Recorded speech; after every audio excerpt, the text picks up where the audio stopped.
السلام علیکم ورحمۃ اللہ وبرکاتہ۔ الحمدللہ، ہمیں امید ہے کہ آپ حضرات بخیر و عافیت ہوں گے اور اردو کے آسان قاعدے کے وہ سارے سبق جو ہم نے آپ کو اس سے پہلے پڑھائے تھے، الحمدللہ آپ حضرات اسٹیپ بائی اسٹیپ اس کو پڑھ رہے ہوں گے۔ آج ہمیں سبق نمبر 14 پڑھنا ہے، بہت ہی آسان ہے۔ سبق کے شروع کرنے سے پہلے ہم پہلے والا سبق ریپیٹ کر دیتے ہیں۔ ہم نے پہلے کیا پڑھا تھا؟ ہم نے پہلے جو پڑھا تھا وہ واو کے ساتھ پڑھا تھا، اور آج کا جو سبق ہے اس میں یا کا استعمال ہے۔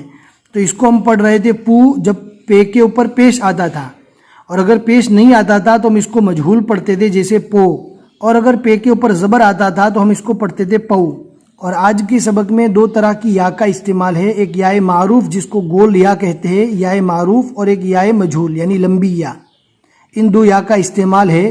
آپ اینڈ تک سبق دیکھیں گے، انشاءاللہ ساری چیزیں سمجھ میں آئے گی۔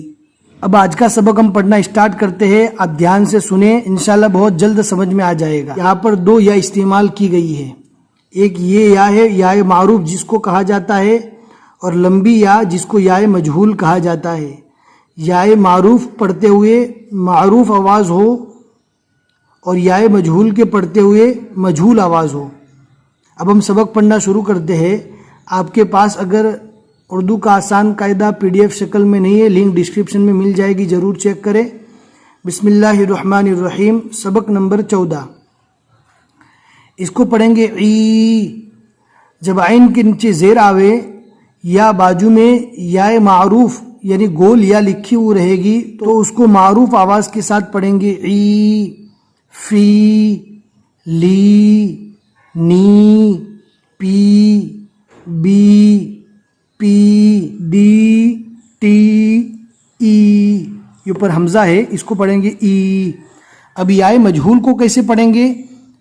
اس کو پڑھیں گے بے، ٹے، دے، ہے، ڈے، گے، قے، اے، نے، رے۔ اس کو ہم اوپر پڑھے تھے ای، حالانکہ یہ بھی یا ہے لیکن یہ یا معروف ہے، تو اس کو معروف پڑھا جائے گا جیسے ای۔ اگر ایسی لمبی یا آتی ہے جس کو یا مجہول کہا جاتا ہے تو پڑھتے وقت اس کو پڑھیں گے اے، دونوں کی وائس الگ الگ رہے گی، ای اور اے۔ نے، رے۔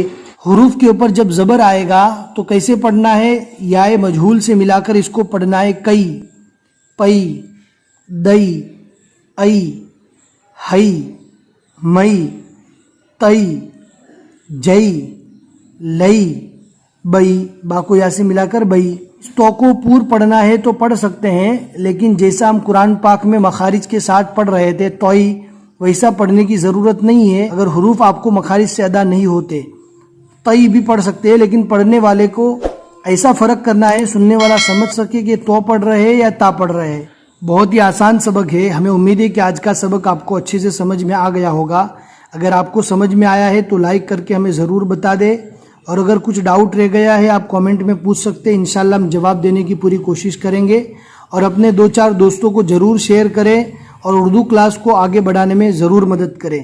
بس آج کے لیے اتنا ہی سبق۔ السلام علیکم ورحمۃ اللہ وبرکاتہ۔